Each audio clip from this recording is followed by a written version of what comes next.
10 days. That's how long we'd been without a proper water source. The sun, a merciless eye in the sky, had baked the hidden river valley into a cracked, desolate wasteland. Our canteens were almost empty, our throats felt like sandpaper, and our hope was starting to dry up, just like the riverbed we were following. I'm Alex, and this is the story of how our desperate search for water led us to a secret that defies all logic. It all started when the hidden river, the lifeblood of our small community of survivors, just vanished. One day it was a gushing torrent, the next a sad trickle, and by the third day, nothing but dust and baked mud. We had supplies, sure, but we all knew that without water, food, shelter, and everything else meant nothing. We were living on borrowed time. Our group, just 5 of us, me, a former geologist, which felt a bit ironic, Maya, our resident botanist and medic, Ben, the strong, silent type who could fix anything, old Samuel, our historian and storyteller, and his granddaughter Lena, whose sharp eyes often saw what the rest of us missed. We decided to follow the dry riverbed upstream, hoping to find the source of the blockage, or a tributary, or anything, really. For days we walked under that relentless sun. The landscape was brutal. The skeletons of fish littered the cracked earth, a grim reminder of what lay ahead for us if we failed. Every evening, Samuel would tell us stories of the valley, legends passed down through generations. He spoke of ancient spirits and protectors of the land, but his tales of the Moon River were the ones that stuck with me. He said it was a river that drank the sunlight and only showed itself to the worthy under the full moon as gaze. We all dismissed it as a lovely, but ultimately useless folktale. We needed real water, not a ghost story.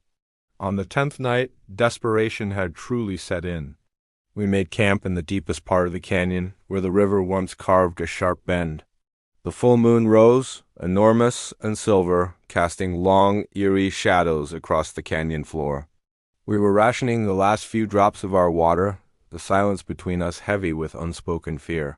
Lena, who had been restlessly scanning the canyon walls, suddenly gasped. "Look," she whispered, pointing not at the sky, but at the ground. We followed her gaze.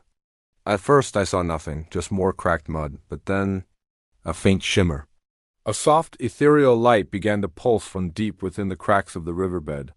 It started as a whisper of light, a pale blue-green, then grew stronger, brighter. It was impossible.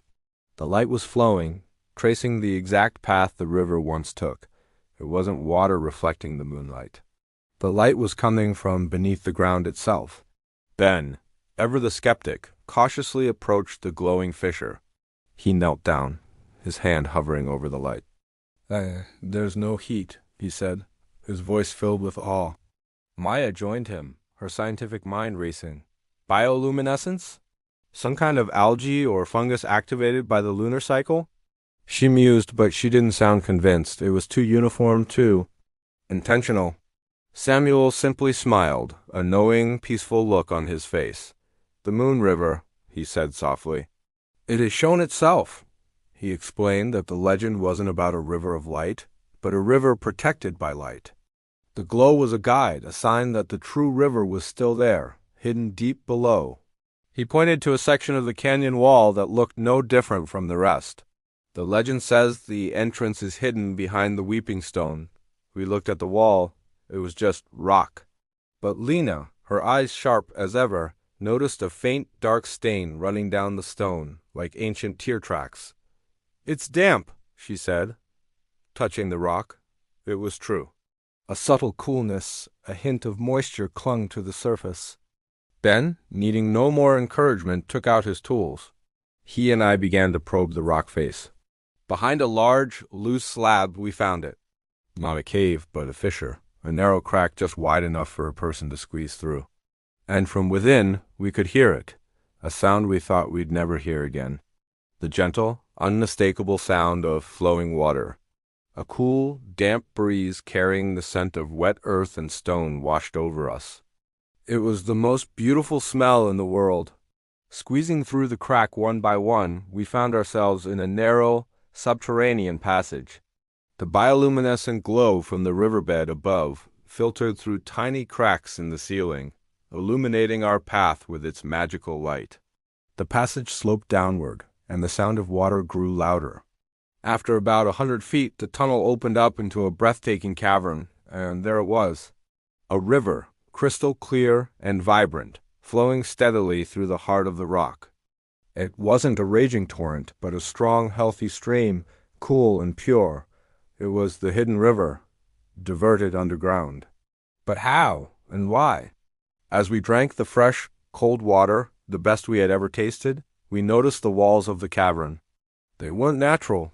They were carved, smoothed, and covered in intricate patterns that mirrored the constellations in the night sky. And at the far end of the cavern, we saw the source of the diversion. It was a massive, ancient-looking dam built from a strange, dark metal we didn't recognize. The structure was covered in the same celestial carvings, and in its center was a circular mechanism that seemed to be aligned with a shaft of moonlight pouring in from a perfectly carved hole in the cavernous ceiling. It was an ancient system, an aqueduct of unbelievable sophistication. It wasn't a natural blockage that had dried our river. It was this, machine. This lunar-powered dam. It seemed designed to divert the water underground during specific cycles, only allowing it to flow on the surface at certain times. Why would anyone build such a thing? Was it for protection? To conserve water during long droughts? Or was it to hide the river from outsiders?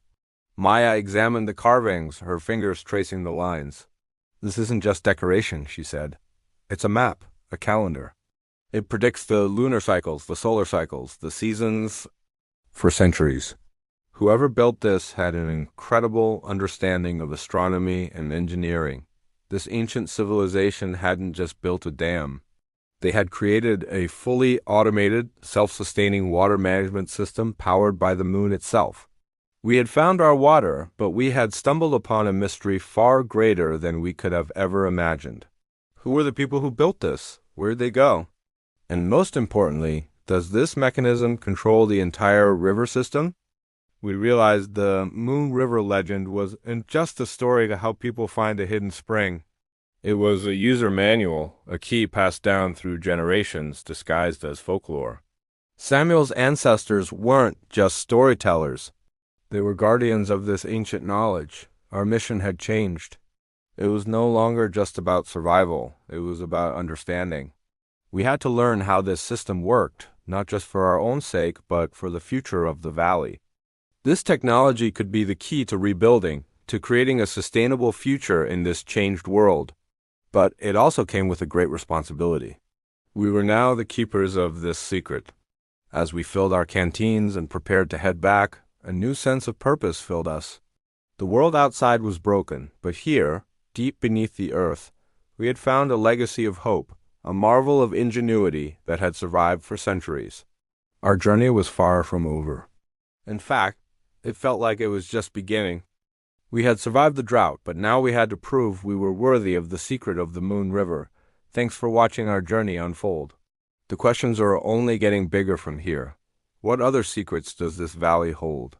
Make sure you're subscribed and have notifications turned on because you won't want to miss what we discover next. Let us know in the comments what you think we should do. Should we try to control the mechanism? Or leave it as we found it? We'll see you in the next one. Stay safe.